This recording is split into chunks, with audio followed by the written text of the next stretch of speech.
What's going on, everybody? Thanks for tuning in. Don't forget to like and subscribe. Help me to get to 500 subscribers. Um, I appreciate it. So, Alec Kaho, linebacker number 51, somebody I'm really impressed with. And he has the opportunity to have the most interesting career arc ever. I think he spent 7 years in college. One of those was at least a COVID year waiver. I think two of them were medical waivers. And he spent 3 years at Alabama. And he was highly recruited out of high school, one of the top players in the nation, definitely one of the top linebackers. And so to be recruited by Nick Saban during the years where they were perennial number one and number two ranked team in America says a lot. Um, so Kaho, yeah, I guess after 3 years, he was a special teams ace, but he had difficulty cracking the starting lineup. I don't know why. Maybe he was often nicked. It was hard to find much information on him. When he came to the Commanders as a undrafted free agent, I tried to do some research on him, and I could find very little information, footage, interviews on him. But I did um, find some Nick Saban interview footage on him, and there was some discussion about his academic transcripts, something like that. But he did allude to the fact that Kaho has the opportunity to be a good player. Um, but it didn't quite work out. You know, he played special teams. He was on the national championship team. At least he played in it. I'm not sure if he was on the one that won it, um, but he certainly played in the national championship. And presumably for a fresh start, you know, after a few years at Alabama, he transferred to UCLA, and he subsequently um, sat out a year rehabbing, and then I think he played in one game the next year. And I'm going to assume that he got injured because he played in one game that next year, and then he finally sort of was healthy and played. Although um, he really wasn't a starter at UCLA either. So kudos to the staff for digging deep into finding somebody that could be a true diamond in the rough. Like, I really like his style of play. I like his instincts, his smarts, his intelligence on the field. I mean, I used to scream for the Commanders to draft a linebacker. Just give me one linebacker that has good instincts, that can get off of a block and make a tackle of the ball carrier, that can cover in space, that can solidly tackle. And during the Ron Rivera years, that just wasn't happening. So, as you can see in this footage, this, of Kaho, um, he does a good job of getting off blocks and getting to the ball. That's numero uno for me for a linebacker. A lot of these linebackers, they are blocked by a lineman and they get stuck in the mud and stay there and don't really get off their block and make a play. When you find guys that can do that well, you keep those guys. You don't put them on the practice squad. They might take a chance and put him on a practice squad, but I wouldn't take a chance because I remember last year when they had the cornerback out of Washington, Anusium, I believe, Awuzie or Anusium, something like that. And they put him on the practice squad. He was like 6'1", a good corner, and he showed pretty good during the preseason. And they put him on the practice squad, and he got signed off the practice squad to somebody's 53-man roster with the quickness. And so you have guys that can tackle in open space like Kaho can. You have guys that can get off blocks. You have guys that tackle aggressively, that are good tacklers. You might not want to expose them to other teams. And so I really wonder if somebody's going to be a surprise cut as a linebacker so that Kaho can make the 53. You saw him tackling a running back in open space. That is hard to do for linebackers. You saw him taking on linemen, disengaging and getting in on the tackle aggressively, like there's a want to in him that really impresses me. And he has a great football IQ. And those are the type of players I want on my team. I always say if I ever coach a team or if I'm ever GM, I'm going to look for as many instinctive high IQ guys that I can. I take high IQ guys over guys that are marginally more athletic any day, because football smarts is something that can elevate your team, that can get your team out of tough situations. When you have high sports IQ, you're able to get out of binds or get out of trouble easily because you're smart, you're instinctive. And so I always think about the Golden State Warriors when they were winning their championships. They had 5 starters, or at least 4, who had high basketball IQs. And they were not necessarily the biggest, the strongest. They never had a true big dominant center. They never had a dominant forward or anything like that. But what they did have was a high basketball IQ. All 5 of them, or at least 4 of them. And they would outsmart teams to death. Like you could come in there with your big center or your elite guard or your, really good team, and they would still outsmart you. You can have them, physically outmanned, but they would just outsmart teams to death. And so that's what I liken that to. You collect as many smart guys as you can, as many high IQ guys as you can, and watch your team start to get better and better. I mean, think about it. Jaden Daniels has that. Mikey Sanristil has that. Debo has that. Krosky Merritt has that.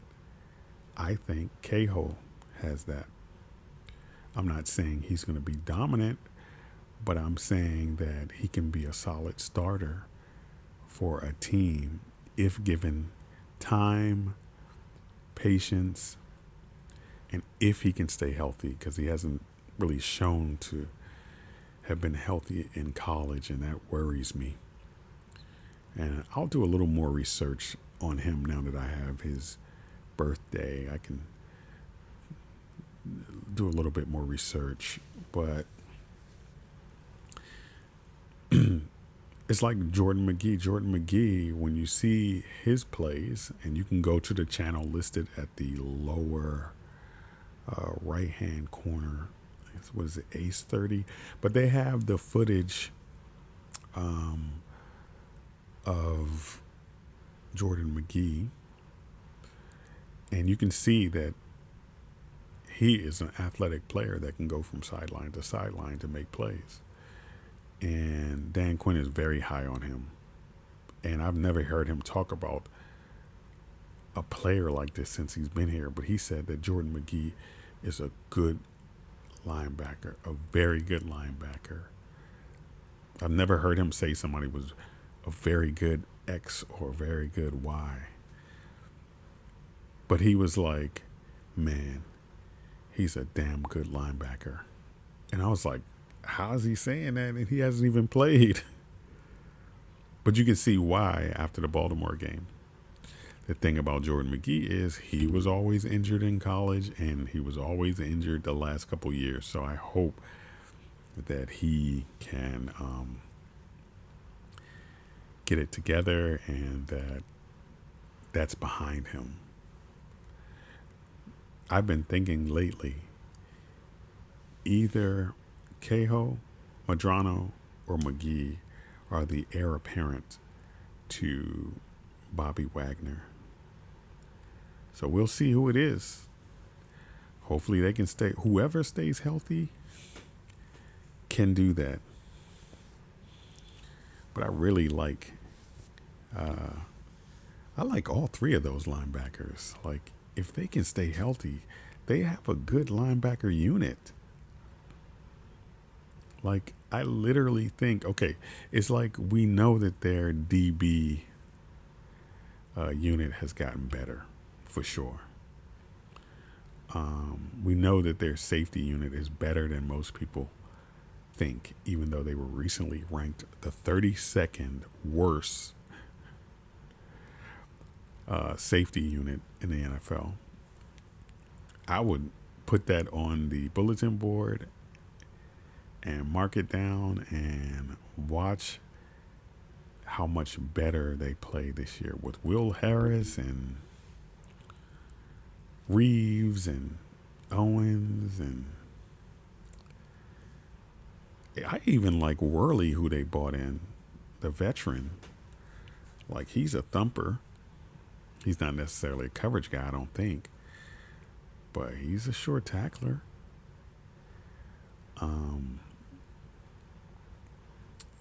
So yeah, man, can't forget about number 20. I don't know why his name is escaping me, because I like him a lot. Number 20, the safety.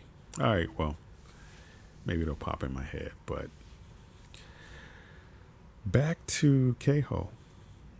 Kaho, when he tackles you with aggression and assuredness. Like, he wants to tackle you. Like, that is his goal, and he achieves his goal.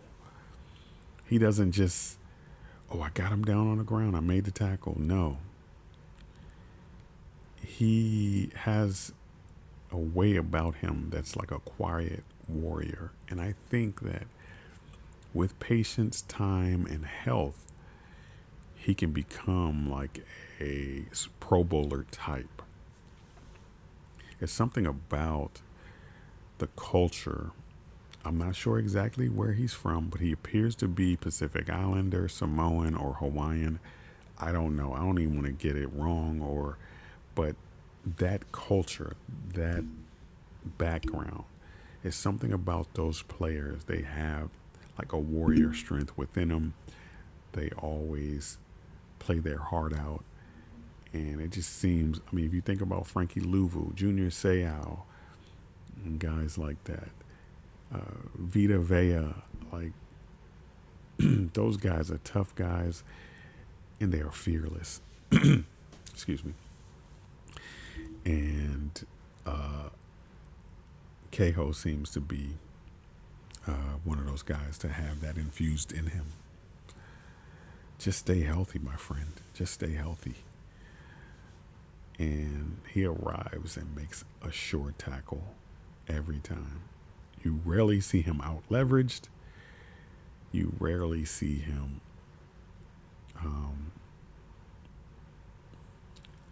holding on for dear life on tackles, on plays.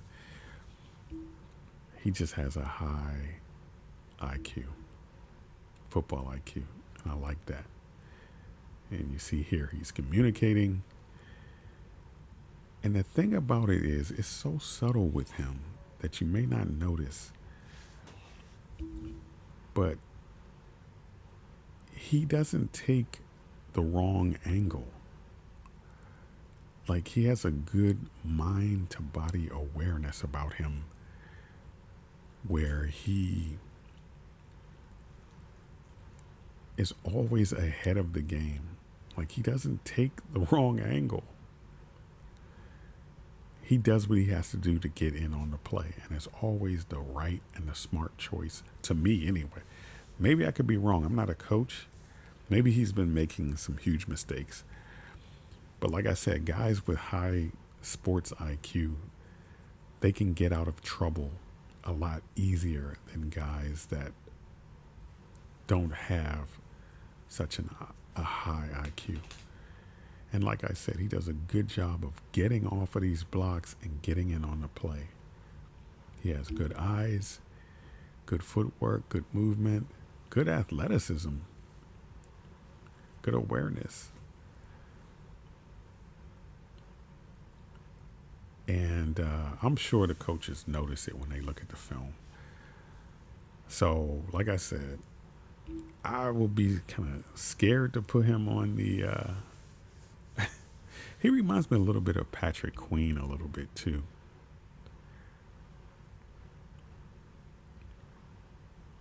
In a lot of ways. But I don't know. We'll see. But yeah, so keep collecting talent. Keep collecting instinctive guys, man. And your team is going to be perennially a good team. It's like, now I do not like the Eagles. I don't use the word hate, but I do not like the Eagles, but I do love how they approach personnel. Like, so what? We have good players. We want more good players. And we want good players that have good high IQs. People were sleeping on what is his name? My gosh. Their safety or whatever. They traded with the Commanders for him. And forgive me for not remembering his name. But it's like so many players in my head right now. But he had a great rookie season. And he's already in the top 100. And he's a safety but a lot of people wanted the Commanders to pick him, but instead they traded, and I think they took McCaffrey with that pick that they traded with the Eagles and got the 3rd round pick. And would you rather have McCaffrey or the safety, that plays for the Eagles? I don't know. And a lot of people say McCaffrey has talent. He just doesn't get the ball thrown his way. Regarding that, I say, okay, it's time for him to start showing. He needs to start showing something. And for me, if you have high-end ability,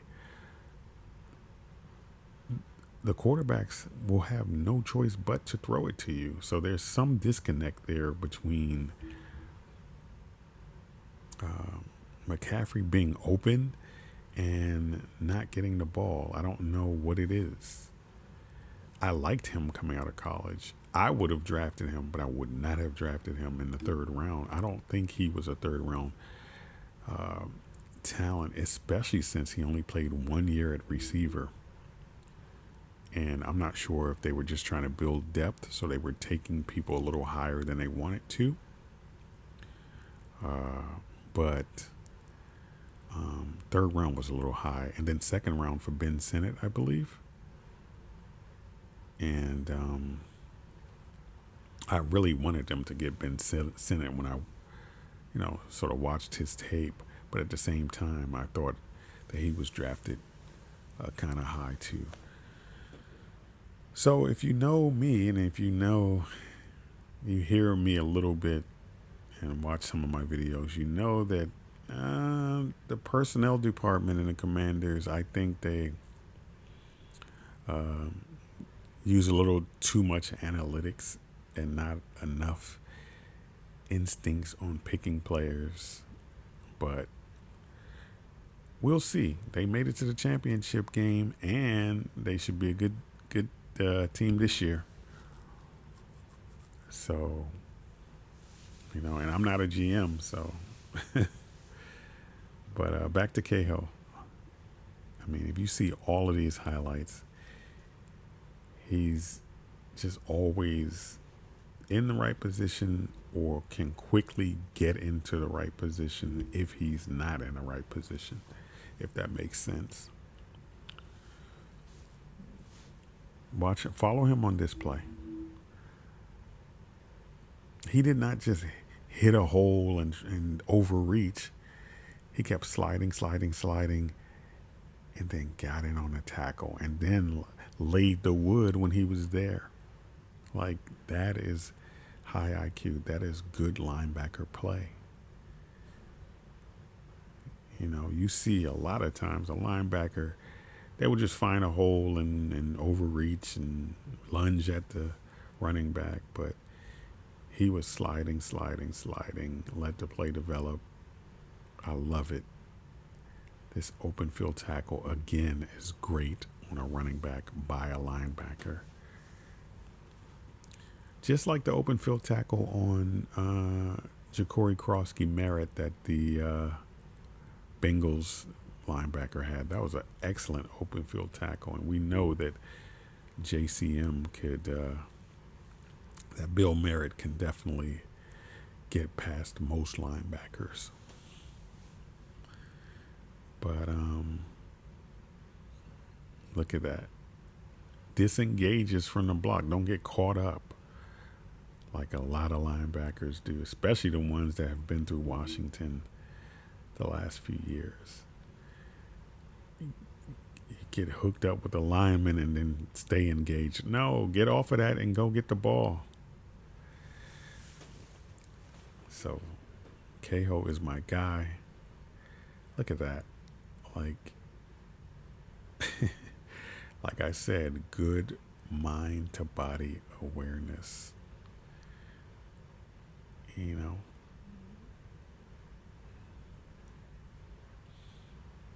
Do what you got to do to make the play. And it's so quiet and subtle.